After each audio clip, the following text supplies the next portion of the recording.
చిన్న ప్రార్థన చేసుకొని ఈరోజు వాక్యం ధ్యానించుకుంటాం. మహోన్నతుడా, మహాపరిశుద్ధుడా, గొప్ప దేవుడా తండ్రి, మీ ఆత్మ ద్వారా, మీ వాక్యం ద్వారా మీరే మాతో మాట్లాడవలసిందిగా, మమ్మల్ని ముందుకు నడిపించవలసిందిగా నజరేయుడైన యేసుక్రీస్తు వారి అతి పరిశుద్ధ నామంలో మిమ్మల్ని ప్రార్థించి ప్రతిమాలి వేడుకుంటున్నాము మా ప్రియ పరలోకపు తండ్రి. ఆమేన్.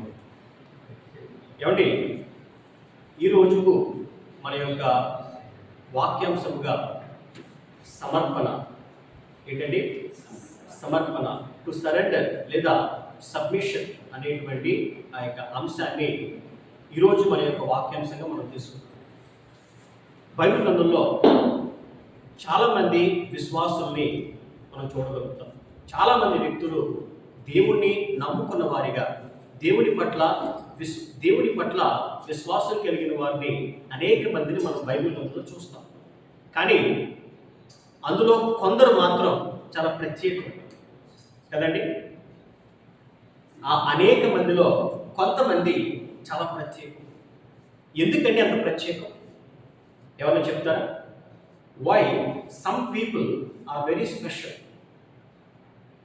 ఎందుకు అంటే వారి జీవితాల్లో ఒక ప్రత్యేకమైన సమర్పణ కలిగి వారు జీవించారు.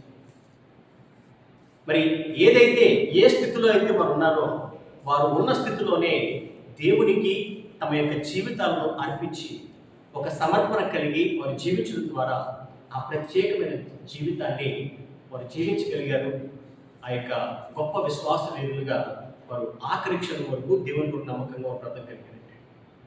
ఈ రోజుల్లో కూడా చాలామంది దేవుణ్ణి నమ్ముకున్నవారు, దేవుణ్ణి ఆశ్రయిస్తున్నవారు, దేవుణ్ణి విశ్వసించి దేవుణ్ణి ప్రార్థించేవారు, అంగీకరించేవారు అనేక మంది ఉన్నారు. కానీ ఎవరైతే వారి జీవితాలను దేవునికి నిజముగా అర్పించి ఒక సమర్పణ కలిగి, ఒక నిర్ణయము కలిగి, ఒక నిబంధన కలిగి దేవుని కొరకు వారు జీవించగలుగుతున్నారు, వారు నిజముగా దేవుని కొరకు గొప్ప కార్యాలను వారు చేపట్టగలరు. దేవుని ద్వారా గొప్ప కార్యాలను వారు చూడగలుగుతారు. హల్లెలూయా. ఈరోజు ప్రతి ఒక్కరితో దేవుడు మాట్లాడుతున్నాడు. అలాంటి ఒక సమర్పణ కలిగిన జీవితం మన బ్రతుకుల్లో ఉందా? అలాంటి మనల్ని మనం ప్రత్యేకపరుచుకుని దేవుని చిత్తాన్ని గ్రహిస్తూ ఆ యొక్క దేవునికి సరెండర్ అయ్యి ఒక సబ్మిషన్తో దేవుని కొరకు ముందుకెళ్ళగలిగేటువంటి ఆ యొక్క జీవితం మన జీవితాల్లో ఉండాలి. ఉదాహరణకి మనం బైబిల్ గ్రంథంలో కొంతమందిని మనం చూసినట్లయితే, how a person should submit himself to God. ఏ విధంగా ఒక వ్యక్తి తను తాను దేవునికి సమర్పించుకోవాలి అనే దానికి కొన్ని ఉదాహరణలు మనం బైబిల్లో చూసినట్లయితే, ముందుగా భక్తుడైనటువంటి యోబు జీవితాన్ని మనం తీసుకున్నాం. భక్తుడైనటువంటి యోబు ఆయన తన జీవితంలో ఒక నిబంధనను, ఒక కోవెనెంట్ని ఆయన తీసుకున్నాడు. అదేంటంటే యోబు గ్రంథము 31వ అధ్యాయము మొదటి వాక్యాన్ని మనం చదువుతున్నాం. Job chapter 31 verse 1. నేను నా కనులతో నిబంధన చేసుకుంటుని, కన్యకను నేను ఎలాగు చూచుదును, అలాగు చేసేదలా పరమనున్న దేవుని ఆజ్ఞ ఏమగును, ఉన్నత స్థలమునున్న సర్వశక్తుని స్వాస్థ్యం ఏమగును. ఏమంటే చదవబడిన వాక్య భాగంలో ఇక్కడ మనం జాగ్రత్తగా చూస్తే, I made a covenant with my eyes not to look lustfully at a young woman. ఇది యోబు గారు తనకి తాను తీసుకున్నటువంటి ఒక నిర్ణయం కదండి, లేదా ఒక కోవెనెంట్, ఒక నిబంధన. ఈ విధంగా దేవుని కొరకు ఒక సమర్పణ కలిగి ఆయన ఒక నిర్ణయం తీసుకున్నాడు. ఆ రీతిగా ఆయన జీవించాడు. కానీ వాస్తవానికి మనం బైబిల్లో చూస్తే ఈ రీతిగా నిర్ణయం తీసుకోమన్నట్టుగా ఓల్డ్ టెస్టిమెంట్ ఎలాంటి ఆజ్ఞ లేదు. న్యూ టెస్టిమెంట్లో యేసుక్రీస్తు ప్రభు ద్వారా ప్రభు చెప్పినటువంటి మాట ఏంటంటే, ఎవరైనా ఒక కన్యకను అపవిత్రముగా చూస్తే అక్కడికక్కడే ఆమెతో నువ్వు పాపం చేసినట్టు అని న్యూ టెస్టిమెంట్లో, క్రొత్త నిబంధన గ్రంథంలో యేసుక్రీస్తు ప్రభు ద్వారా ఆ ఆజ్ఞ అనేది వచ్చింది, ఆ మాట అనేది వచ్చింది. కానీ యోబు భక్తుడు జీవించే కాలంలో అలాంటి ఒక ఆజ్ఞ లేదు. అయినప్పటికీ కూడా తన జీవితంలో ఒక సమర్పణ కలిగి ఆయన జీవించాలని నిర్ణయం తీసుకున్నాడు. ఆ రీతిగా ఆయన తీసుకున్న నిర్ణయాల ద్వారా Job submitted himself to God in the aspect of holiness, even before the new testament. క్రొత్త నిబంధన గ్రంథం ఇంకా రాకమునిపే, ఆజ్ఞ రాకమునిపే తన్ను తాను దేవునికి సబ్మిట్ చేసుకున్నాడు. ఆ యొక్క పవిత్రమైన పరిశుద్ధమైన జీవితాన్ని జీవించే విషయం, అది సమర్పణకి ఒక ఉదాహరణగా మనం తీసుకొచ్చాం. హల్లెలూయా. ఇంకా మనం బైబిల్లో మనం కొన్ని ఉదాహరణలు మనం చూసినట్లయితే, మరి ఆ యొక్క రూతు జీవితాన్ని మనం జాగ్రత్తగా మనం చూసినట్లయితేనండి, ఎలీమెలెకు అనే ఒక వ్యక్తి తన భార్య అయినటువంటి నయోమితో కలిసి, వారు వాస్తవంగా యూదా బెత్లెహేములో వారు నివాసం ఉంటూ ఉండేవారు. అక్కడ వచ్చినటువంటి ఒక కరువును బట్టి వారు ఏం చేశారంటే, యూదా బెత్లెహేము నుండి మోయాబు దేశానికి వారు తరలి వెళ్ళిపోయారు. వారు వెళ్ళే సమయానికి వారికి 2 కుమారులు, వారి పేర్లు మహ్లోను, కిల్యోను. ఈ ఎలీమెలెకు తన భార్య అయినటువంటి నయోమి 2 కుమారులు మహ్లోను మరియు కిల్యోను వీరు మోయాబు దేశానికి వారు వెళ్ళిపోయారు. వారి యొక్క జీవన నిమిత్తం అక్కడికి వెళ్ళిపోయారు. అక్కడే వారు ఏదో వారికి ఆ యొక్క ప్రొఫెషన్ వారు చేసుకోవడానికి అక్కడికి వెళ్ళిపోయారు. అక్కడే బ్రతికారు. కొంతకాలం అయిన తర్వాత మరి కుమారులు పెద్దవారైనప్పుడు ఆ మోయాబు స్త్రీలనే వీరికి వివాహం చేశారు. వారి పేర్లు ఏంటి అని అంటే, ఒక ఆమె పేరు ఓర్ఫా, మరొక ఆమె పేరు రూతు. కొంతకాలం గడిచేటప్పటికి ఎలీమెలెకు చనిపోయాడు. చనిపోయిన తర్వాత ఒక 10 సంవత్సరాల పాటు వారు అక్కడే జీవించారు. ఆ తరువాత నయోమికి ఉన్నటువంటి 2 కుమారులు మహ్లోను, కిల్యోను కూడా చనిపోయారు. ఆఖరికి ఎవరు మిగిలారంటే, ఆ కుటుంబంలో స్త్రీలు మాత్రమే మిగిలారు. నయోమి, ఓర్ఫా మరియు రూత్. వారి స్థితి ఏ రీతిగా దిగజారిపోయిందంటే, కనీసం తినడానికి ఆహారం కూడా లేనటువంటి పరిస్థితుల్లో వారి జీవితం మారిపోయింది. ఎప్పుడైతే నయోమికి తన యొక్క హోమ్ టౌన్, ఎక్కడైతే ఆమె పుట్టిందో అక్కడ మరలా ఈ యొక్క ఆహారం దొరుకుతుందని, అక్కడికి తనకు సంబంధించిన అందరూ కూడా సమాచారం ఇవ్వడం ద్వారా ఆమె ఏమనుకుందంటే, నేను మరలా నా యొక్క ఇంటికి నేను వెళ్ళిపోతాను, నా యొక్క పట్టణానికి నేను వెళ్ళిపోతానని చెప్పి, అమ్మా మీరు మీ ఇళ్లకు వెళ్ళిపోండి, మీరు చక్కగా వివాహాలు చేసుకుని మీ బ్రతుకు మీరు బ్రతకండి అమ్మా, మీకు ఇవ్వడానికి నాకు కుమారులు ఇంకెవరు లేరని చెప్పి వారిని బ్రతిమాలుకుంటుంది. ఆమె మాటలను బట్టి ఎంతో ఏడుస్తారు, ఎంతో బాధపడతారు. ఓర్ఫా అయితే మరి కన్నీళ్లు విడిచి తన యొక్క అత్తగారిని ముందు పెట్టుకుని ఆమె వెళ్ళిపోతుంది. నయోమి అంటది, రూతు నువ్వు కూడా ఓర్ఫాతో పాటు వెళ్ళిపో, నీ జీవితాన్ని పాడు చేసుకోకు అని చెప్పన్నప్పుడు, రూతు ఆమె ఆ రోజు అన్నటువంటి ఆ మాట, దయచేసి మీ వద్ద నుండి వెళ్ళిపోమన్న మాట నాతో చెప్పకండి. నేను బ్రతికినా, నేను చనిపోయినా, నేను ఏమై ఉన్నా నేను మీతోనే ఉంటాను. మీ జనమే నా జనము, మీ దేవుడే నా దేవుడు అని ఆ రోజు ఒక సమర్పణతో కూడిన ఒక నిర్ణయాన్ని రూతు తీసుకుందండి. జస్ట్ ఇమాజిన్, అలాంటి ఒక స్థితిలో ఏమండి తినడానికి లేనటువంటి ఆ పరిస్థితుల్లో తన దారి తను చూసుకోవచ్చు. ఎందుకంటే మోయాబు దేశం వారి దేశం. అక్కడికి వెళ్ళిపోయి చక్కగా ఎవరికైనా మంచిగా చూసి వివాహం చేసుకుని అక్కడే తన జీవితాన్ని ముందుకు తీసుకెళ్ళచ్చు. అయినప్పటికీ కూడా నయోమితో, ముఖ్యంగా దేవునితో ఉండాలని ఆమె తీసుకున్నటువంటి ఆ సమర్పణ, ఆ నిర్ణయం ఆమె జీవితాన్ని మార్చేస్తుంది. హల్లెలూయా. ఆమె తీసుకున్నటువంటి ఆ యొక్క నిర్ణయం, ఆమె అంటది, చనిపోయినా పర్లేదమ్మా, నీతో కలిసి చనిపోతాను. ఆకలితో, మరి అది చావైనా సరే, అది కరువైనా సరే, బాధ అయినా సరే, ఏదైనప్పటికీ కూడా నీతోనే అని చెప్పి ఆమెతో పాటు వెళ్ళిపోతున్నారు. మరలా వారి యొక్క పట్టణానికి తిరిగి వచ్చిన తర్వాత ఆమె జీవితాన్ని దేవుడు అద్భుతంగా మారుస్తాడు. ఒక నీతిమంతుడైనటువంటి బోయాజు ఈమెను వివాహం చేసుకుంటాడు. కేవలం బోయాజుతో వివాహం అవ్వడం మాత్రం ఆశీర్వాదకరం కాదండి. ఆమె జీవితంలో నిజమైన ఆశీర్వాదం చెప్పమంటారా, యేసుక్రీస్తు ప్రభు యొక్క వంశావళిలో ఆమె చేర్చబడతారు. ఎందుకంటే బోయాజు వారి యొక్క వంశాలు మనం చూసినట్లయితే, బోయాజు ఓబేదును కనెను, ఓబేదు యెషయిని కనెను, యెషయి దావీదు కనెను. అంటే ఎవరండి ఈ బోయాజు అని అంటే, దావీదు తండ్రి అయినటువంటి యెషయికి తాతండి. బోయాజు యొక్క మనవడే యెషయి, యెషయి యొక్క కుమారుడు దావీదు. ఆ విధంగా ఈ యొక్క రూతు మరియు బోయజు దంపతుల ద్వారా ఆమె యేసుక్రీస్తు వంశావళిలో చేర్చబడింది. దీనికి ముఖ్యమైన కారణం ఏంటి తెలుసా అంటే రూతు తీసుకున్నటువంటి ఆ యొక్క సమర్పణ. హల్లెలూయా, హల్లెలూయా. ఈరోజు మనం ఎలాగైనా జీవించండి, మన ఇష్టం, మనకి ఫ్రీ విల్ దేవుడు ఇచ్చాడు. మనం నచ్చిన చోటకు వెళ్ళొచ్చు, నచ్చినవి చూడొచ్చు, నచ్చినవి తినొచ్చు. మన యొక్క హృదయం చెప్పే మాటలన్నింటినీ మనం తీసుకుని ఆ రీతిగా మనకి ఏం హద్దులే లేవు. కానీ ఎప్పుడైతే దేవుని వాక్యం అనేది మన జీవితాల్లోకి వస్తుందో అప్పుడు దేవుడు కొన్ని ఆజ్ఞలు మన జీవితాల్లో పెడతాడు. అప్పుడే మనం ఒక సమర్పణ కలిగి మనం జీవించగలగాలి. ఎప్పుడైతే ఆ హద్దుల్లో ఆ సమర్పణ కలిగి when we submit ourselves to Lord, మనల్ని దేవుడు వెలిగింపబడినటువంటి జ్యోతుల వలె మనల్ని దేవుడు అంతా నిలుపుతాడు. హల్లెలూయా, హల్లెలూయా. ఏమంటే ఇక్కడ మనం చర్చ్లో ఉన్నాం కదా, ఏ లైట్ అయినా మనకంటే హైట్లో ఉందా మన కింద ఉందా చెప్పండి. ఎందుకంటే హైట్లో ఉంది, కింద పెట్టుకోవచ్చు కదా. అందరికీ వెలిగించుటకే అది ఎక్కడ ఉండాలండి? దీపస్తంభం మీద ఉండాలి. హల్లెలూయా.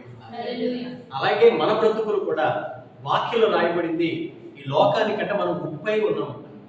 ఉప్పు నిస్సారమైతే అది దేని వల్ల ప్రయోజనం? మీరు సాల్ట్ ప్యాకెట్ కొనుక్కున్నారండి, ఆ సాల్ట్ ప్యాకెట్లో ఎంత ఉప్పు వేసినా దానిలో ప్రయోజనం రావట్లేదు, అసలు టేస్టే తెలియట్లేదు. ఏం చేస్తారు చెప్పండి? బయట పడేస్తారు తీసుకెళ్ళి.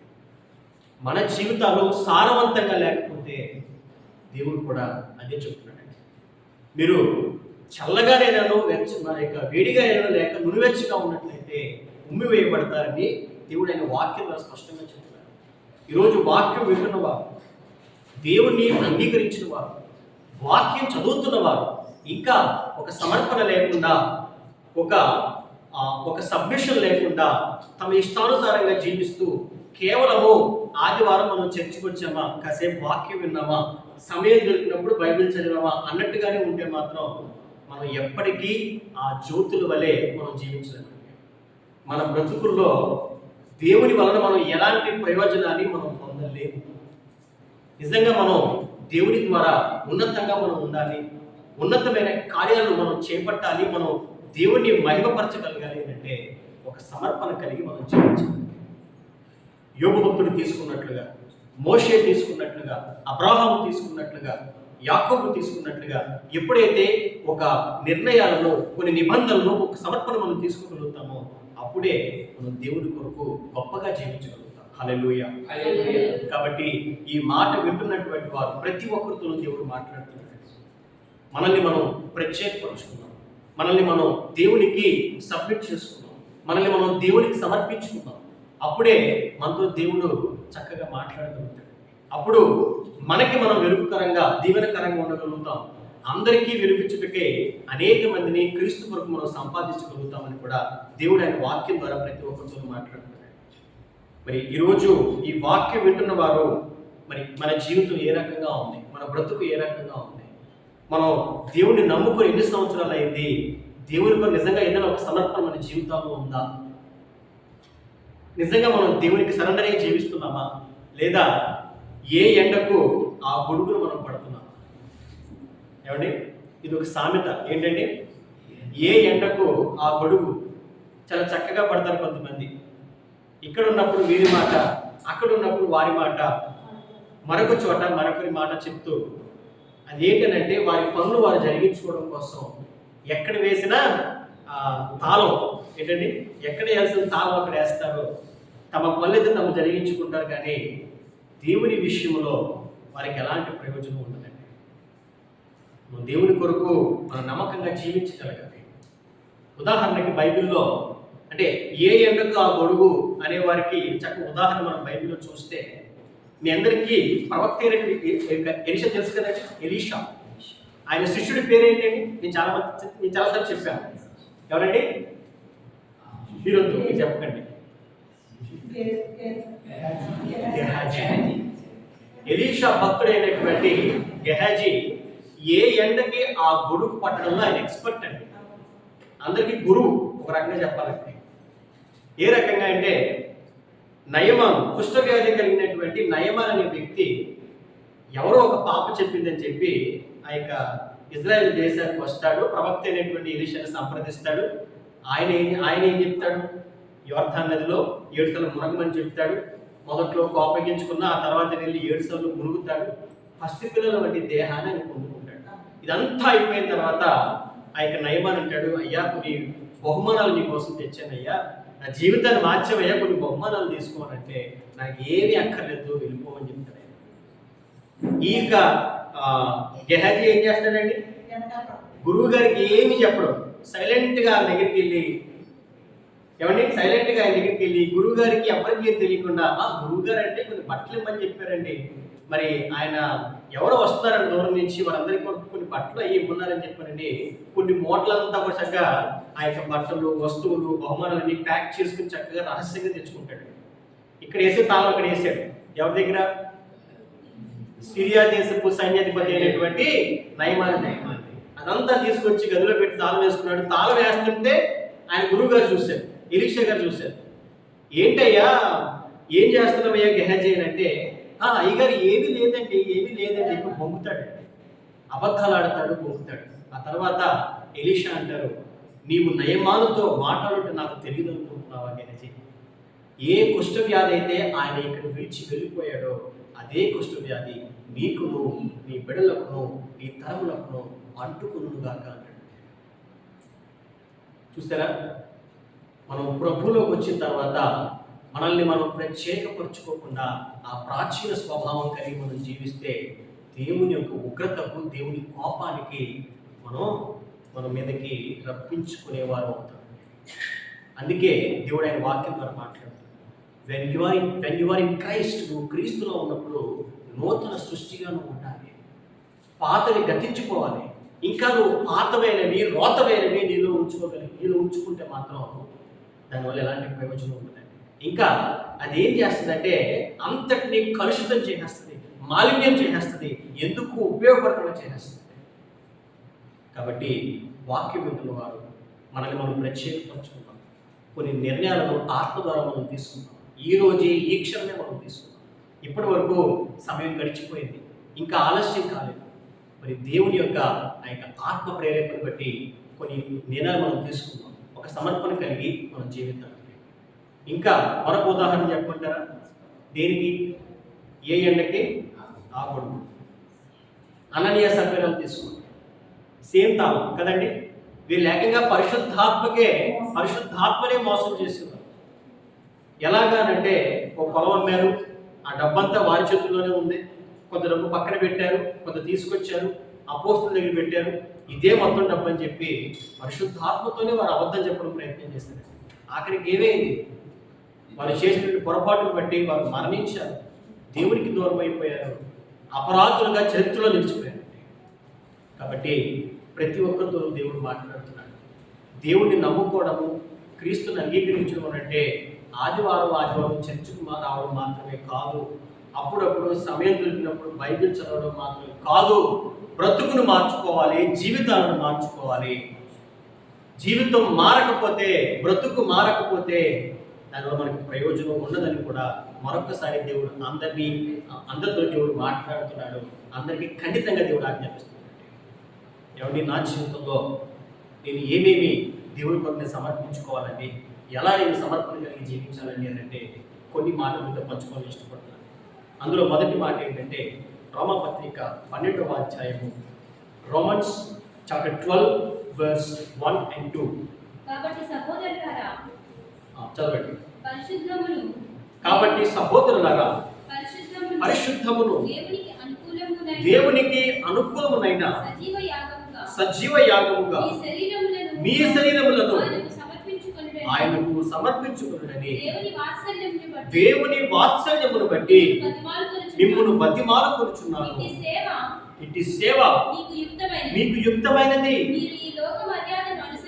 మీరు ఈ లోక మర్యాదను అనుసరింపక ఉత్తమమును అనుకూలమును సంపూర్ణమునై ఉన్న దేవుని చిత్తమేదో పరీక్షించి తెలుసుకొనున్నట్లు మీ మనస్సు మారి నూతన మగుట వలన రూపాంతరము పొందుడి.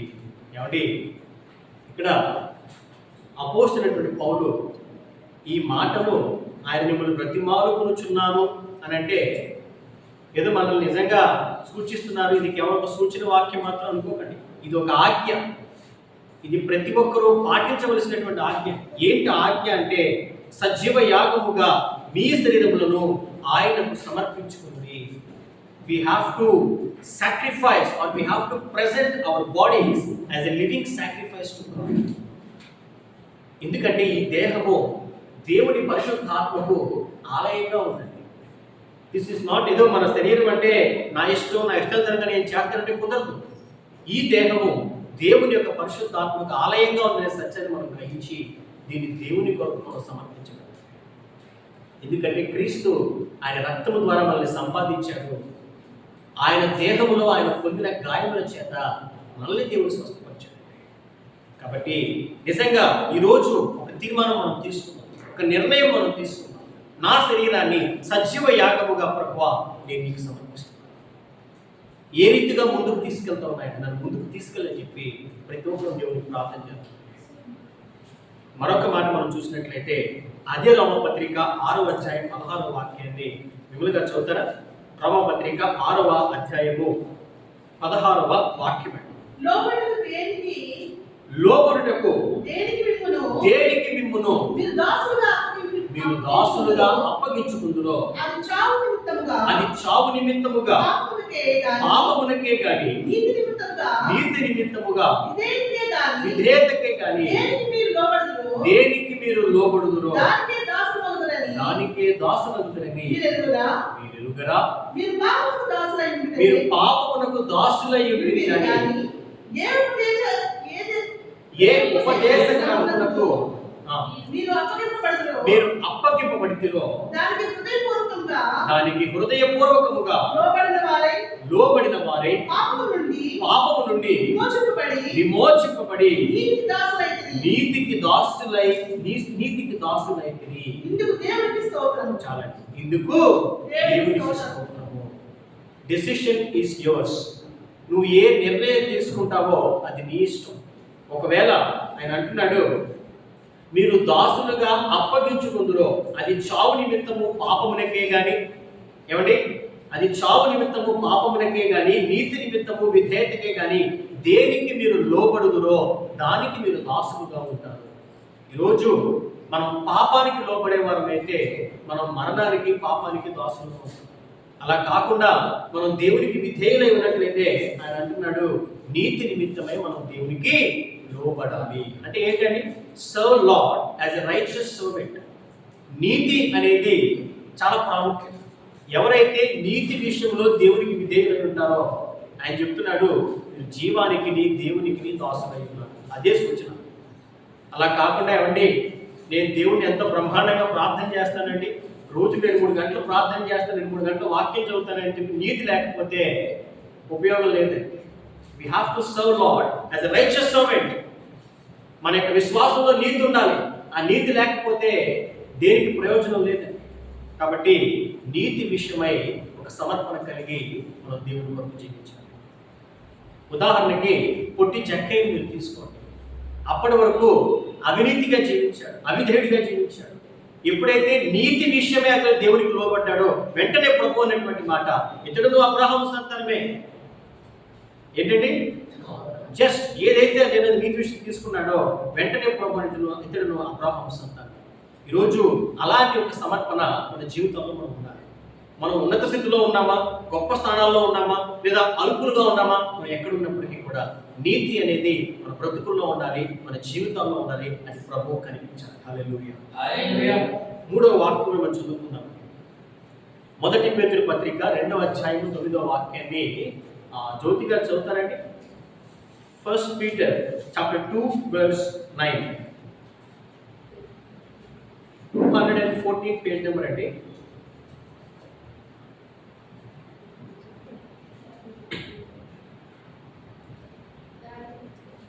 అయితే మీరు చీకటిలో నుండి ఆశ్చర్యకరమైన తన వెలుగులోనికి మిమ్మును పిలిచిన వాని గుణాతిశయములను ప్రచురము చేయు నిమిత్తము ఏర్పరచబడిన వంశమును రాజులైన యాజక సమూహమును, పరిశుద్ధ జనమును, దేవుని దేవుని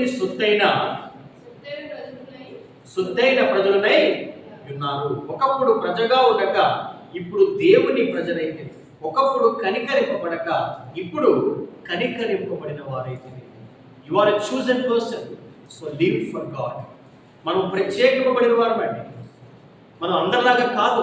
ఇక్కడ దేవుడు అదే వాక్యాన్ని సుస్పష్టంగా దేవుడు రాయించాడు. ఏమనండి, వాట్ వీఆర్ అంటే, తన వెలుగులోనికి మిమ్మల్ని పిలిచిన వారి గుణాతిశయములను ప్రచురము చేయ నిమిత్తము ఏర్పరచబడిన వంశము. we are a chosen people. మనం ఏర్పరచబడిన వంశమును, రాజులైన యాజక సమూహమును, పరిశుద్ధ జనమును, దేవుని సొత్తైన ప్రజలునై ఉన్నాము. అంత ప్రత్యేకంగా మనల్ని దేవుడు నిలిపాడు. మనల్ని దేవుడు అంటున్నాడు, మీరు సామాన్యమైన వ్యక్తులు కాదు, దేవుడు మిమ్మల్ని ప్రత్యేకపరిచాడు. యాజక సమూహము, ఏర్పరచబడిన వంశమునై ఉన్నారు. కాబట్టి దేవుని కొరకు జీవించండి, ప్రత్యేకమైన జీవితాన్ని జీవించండి. ఈ యుగ సంబంధమైన వారితోనూ, ఈ లోక సంబంధమైన వారితోనూ, వారి యొక్క క్రియలు, వారి యొక్క పోకడలు, వారి యొక్క ఆలోచనలు బట్టి కాక, మీరు ఏర్పరచబడిన వంశం అనే సత్యాన్ని గ్రహించి ఆ నిమిత్తమే దేవుని కొరకు ప్రత్యేకమైన జీవితాన్ని జీవించండి అని దేవుడు చెప్తున్నాడు. దీనికి ఒక ఉదాహరణ చెప్తాను.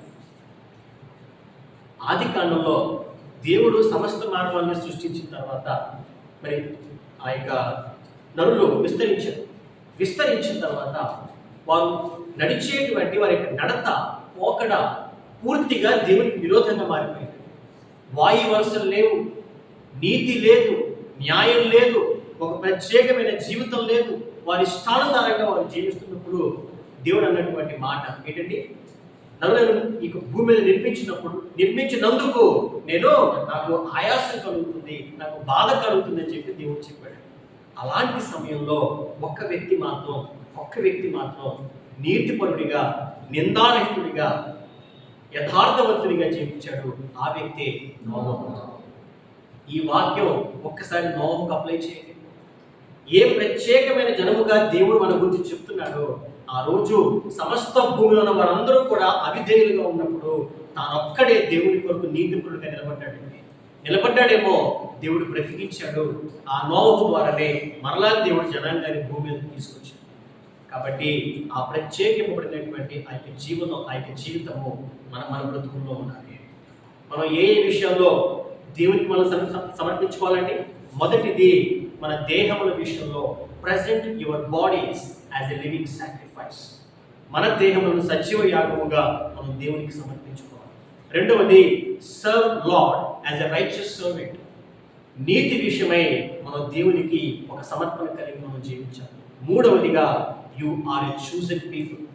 నువ్వు ఒక ప్రత్యేకమైన వాడు, నువ్వు ఒక ప్రత్యేకమైన దానవు. కాబట్టి ఆ నిమిత్తమై నువ్వు దేవుని కొరకు మరి నిందారహితంగా నువ్వు జీవించాలి. దేవుని మహిమ పరిచయం బ్రతుకును మనం బ్రతకాలి. కాబట్టి ఈరోజు మరి దేవుడు మనతో మాట్లాడిన ప్రతి మాటను బట్టి ఒక సమర్పణ కలిగి మనం జీవిద్దాం. మనల్ని మనం ప్రత్యేకపరచుకుందాం.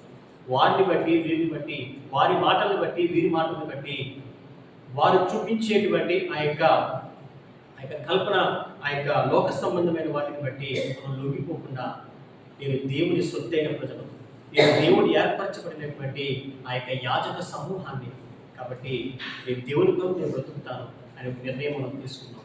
ఒక సమర్పణ కలిగి మనం జీవితాం. దేవుని కొరకు ఆ యొక్క ప్రత్యేకమైన జీవితాన్ని మనం జీవితాం. దేవుడు తన పరిశుద్ధ వాక్కును దీవించి ఆశీర్వదించుకుంటాడు. ఆమె ప్రార్థన చేసుకుంటాం.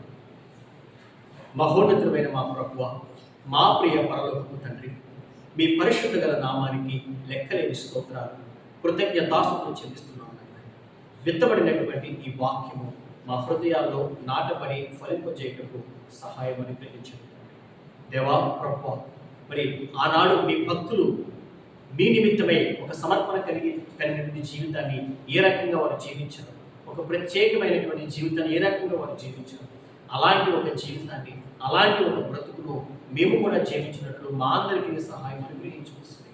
ప్రతి ఒక్కరిని జ్ఞాపకం చేసుకోవాల్సిందిగా నజరేయుడైన యేసుక్రీస్తు వారి అతి పరిశుద్ధ నామంలో మిమ్మల్ని ప్రార్థించి బ్రతిమాలి వేడుకుంటున్నాము మా ప్రియ పరలోకపు తండ్రి. ఆమేన్, ఆమేన్, ఆమేన్. అందరికీ వందనాలు.